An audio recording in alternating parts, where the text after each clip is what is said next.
तो मैंने उस वक्त ये आइडिया दिया था कि जितने भी मुसलमान भाई हैं इस एरिया में, वो अपने यानी कि घर में और या कम से कम दरवाजे के साथ जो दीवार होती है उस पर एक बाबा साहब का फोटो जरूर लगवाए।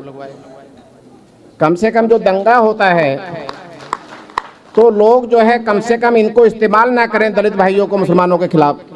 ये बात बिल्कुल सही है कि जो पढ़े लिखे लोग हैं, ज़्यादातर पढ़े लिखे लोगों से ही जो है ब्राह्मणवाद जो फ्लोरिश हो रहा है, यानी कि जो ब्राह्मणवाद है या मनुवाद है, जो लोग हमारे उसमें जाल में फंसे हुए, वो पढ़े लिखे लोग ही जिम्मेदार हैं उसके लिए।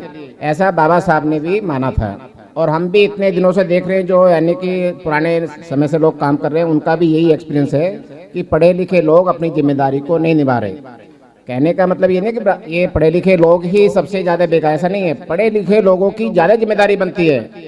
पढ़े लिखे लोग ये समझते हैं कि भाई शोषण कैसे हो रहा है, उसको कैसे हम जो कंट्रोल कर सकते हैं, तो उनका कोई एनालिसिस नहीं है, कोई जो है उस पर यानी कि मूवमेंट नहीं है। तो पढ़े लिखे लोग ज़्यादा जिम्मेदार हैं।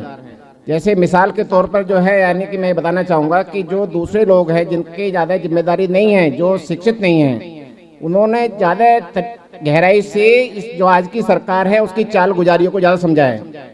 जैसे मिसाल के तौर पर कृषि बिल आया देश में, मिसाल के तौर पर कृषि बिल आया, सुनो एक सेकंड के लिए। तो कृषि बिल जो है किसानों के विरुद्ध था। वो उसमें लिखा नहीं था कि भाई मंडियां समाप्त हो जाएंगी, किसानों को खत्म कर दिया जाएगा, ऐसा कुछ लिखा नहीं, कोई चीजें लिखी नहीं जाती हैं। लेकिन किसानों ने उनकी वो इतने शिक्षित नहीं थे, उन्होंने उस बात को बड़ा गहराई से समझ लिया कि आने वाले दिनों में जो इनके पास जमीन जायदाद है उसको यानी कि समाप्त करके ये बड़े लोगों को दे दी जाएगी। उन्होंने यानी कि इतनी शिक्षा नहीं था उनके बाद, फिर भी समझ लिया। हमारे लोग जो है शिक्षा नीति आने के बाद भी, नई शिक्षा नीति आने के बाद भी नहीं समझ रहे शिक्षित लोग कि इसका आने वाले दिनों में क्या कीमत चुकानी पड़ेगी। और नई शिक्षा नीति ऐसे समय में आई जब पूरा दुनिया जो है कोरोना से लड़ रहा था। जब लोग घरों में थे तो यानी कि हमारी जो सरकार है, जो सबका साथ सबका विकास के साथ चल रही है, सबका विकास तो नहीं हो रहा, सबका विनाश हो रहा है, लेकिन उन्होंने ये समझा कि इससे अनुकूल समय कोई हो नहीं सकता है नई शिक्षा नीति के लिए। और ये आई क्यों, इसके पीछे भी ये कारण था कि 2020 में ये सरकार के आंकड़े जो है यानी कि डिस्क्लोज हो गए, कुछ लोगों ने डिस्क्लोज कर दिए कि जो विश्वविद्यालय हैं, विश्वविद्यालय में 98% वैकेंसी जो है SC ST OBC की खाली है।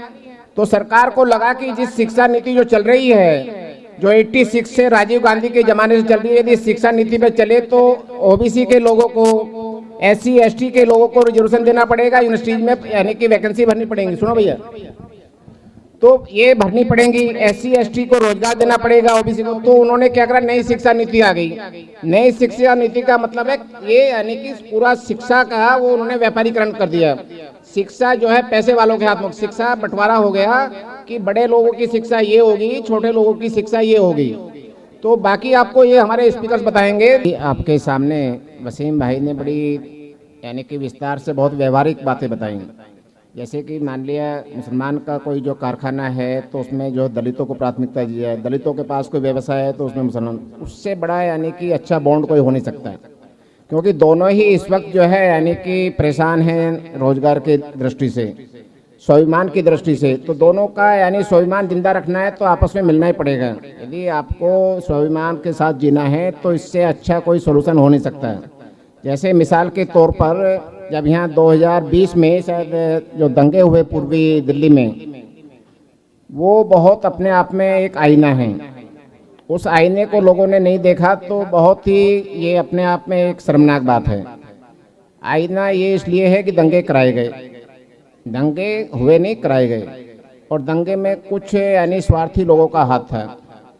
तो मैंने खुद जो है यानी कि दंगा प्रभावित जगह पे मैं गया, तो जहाँ पे दलितों की आबादी थी, जहाँ पे दलितों की अच्छी आबादी थी, और उससे विशेषकर जो है यानी कि अम्बेडकरवादी दलितों की थी, गुलाम दलितों की नहीं, जहाँ पे अम्बेडकरवादी दलितों की थी, वहाँ पे यानी कि मुस्लिम भाइयों का नुकसान कम हुआ।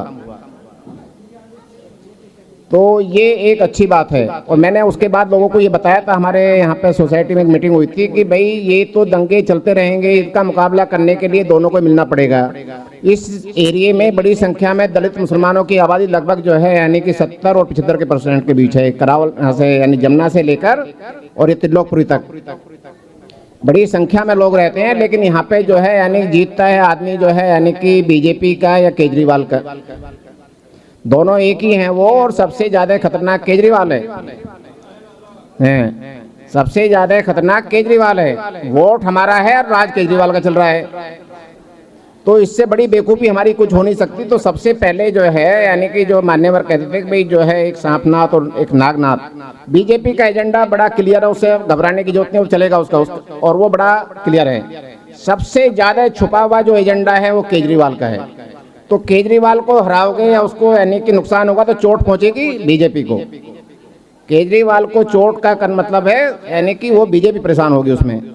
तो मैंने उस वक्त ये आइडिया दिया था कि जितने भी मुसलमान भाई हैं इस एरिया में, वो अपने यानी कि घर में और या कम से कम दरवाजे के साथ जो दीवार होती है उस पर एक बाबा साहब का फोटो जरूर लगवाए।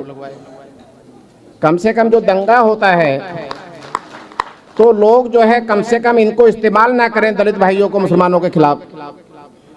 यदि बाबा साहब का वहाँ पे जो है चित्र होगा तो दलित जरूर जो है उस बात को जो है, क्योंकि आज भी दलित जो है बड़ी संख्या में बाबा साहब का बहुत सम्मान करते हैं, चाहे वो यानी कि हिंदूवादी रीति में वो अलग बात है, लेकिन बाबा साहब का यदि फोटो होगा तो वो जो है दंगे में इस्तेमाल नहीं होंगे। ये मैंने एक आइडिया दिया था। तो मैं वसीम भाई से, क्योंकि वो बहुत एक्टिव हैं, मेरे साथ उनका मुलाकात हुआ जब मैं ये मंडोली का एरिया का इंचार्ज था, अभी भी हूँ। मैं गौतम जी की बात से सहमत हूँ और मैं आपके सामने आज ये विश्वास दिलाना चाहता हूँ कि मैं अपनी तरफ से ज़्यादा कोशिश करूंगा कि इस तरह के चिन्ह जैसे बाबा साहब की मूर्ति सॉरी उसका क्या नाम फोटो का है या और भी कोई आप कहें तो हम उसके लिए तैयार हैं। हम कोशिश करेंगे अपने समाज में इस बात को रखा जाए और आपस में एक दूसरे का भेदभाव खत्म हो सके। धन्यवाद।